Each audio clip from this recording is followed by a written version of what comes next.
Deputy Prime Minister, I welcome you and your delegation to India. We meet at a time when the world is under considerable churn. As two nations located in different regions, each with its own challenges and opportunities, it is obviously useful to exchange views and perspectives. Our bilateral relationship has also progressed steadily, but nevertheless needs constant tending.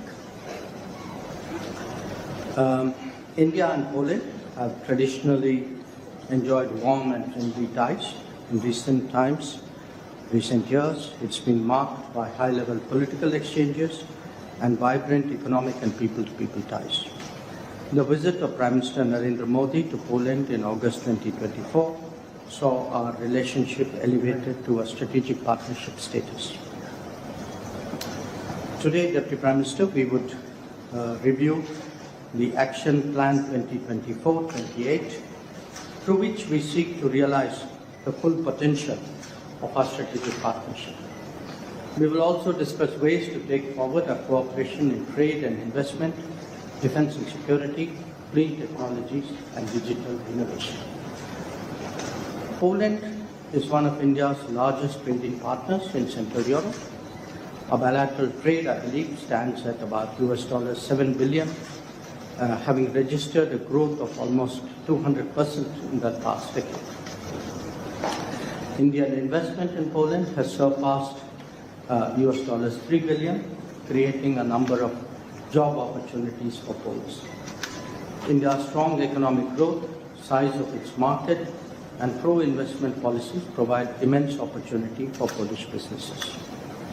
We will also explore promoting deeper cultural and people-to-people ties. The Dobre Maharaj remains a cherished link. I recall meeting Polish youth in February last year under the first Cham Saheb Memorial Youth Exchange Program. It is heartening to note that Indology continues to thrive and yoga is popular in Poland. Today, our conversation will naturally cover regional and global developments.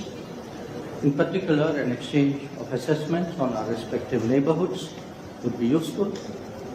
You have been speaking about it publicly during your visit as well.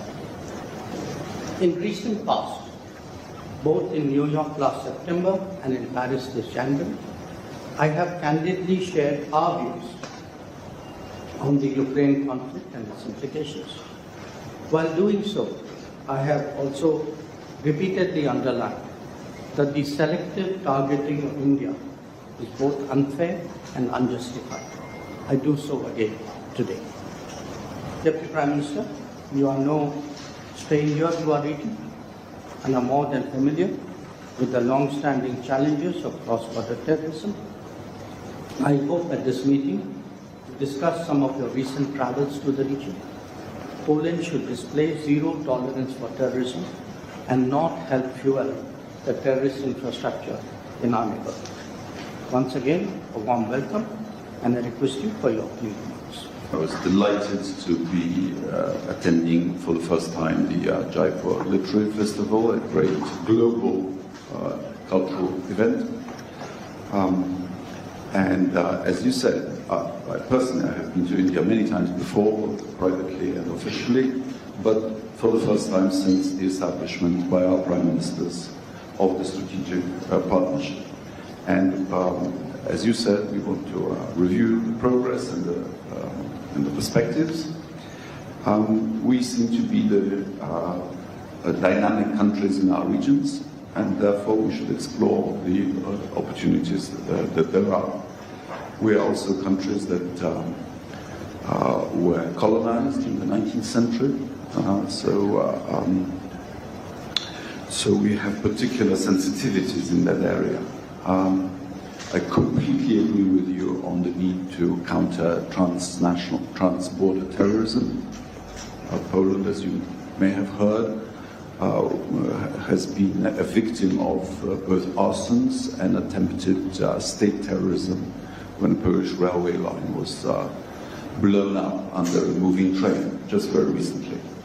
Fortunately, through the incompetence of the terrorists, there were no casualties. I also completely agree with you on the unfairness of selective targeting by tariffs, and we in Europe know something about that also, and we fear that this is progressing to a global trade turbulence. I was very glad to be able to discuss with you in Paris the state of affairs in the format of Weimar Triangle Plus, and we are hoping that India will continue to stay engaged in Europe. We've noticed that you are establishing embassies everywhere in Europe, which means that you are serious about relations with the European Union. It will be the turn of our Prime Minister to come to India, and I hope that happens before too long. Again, thank you for inviting me, and I'm looking forward to our exchanges. If you like this video, then like, share and subscribe to Mirror Now.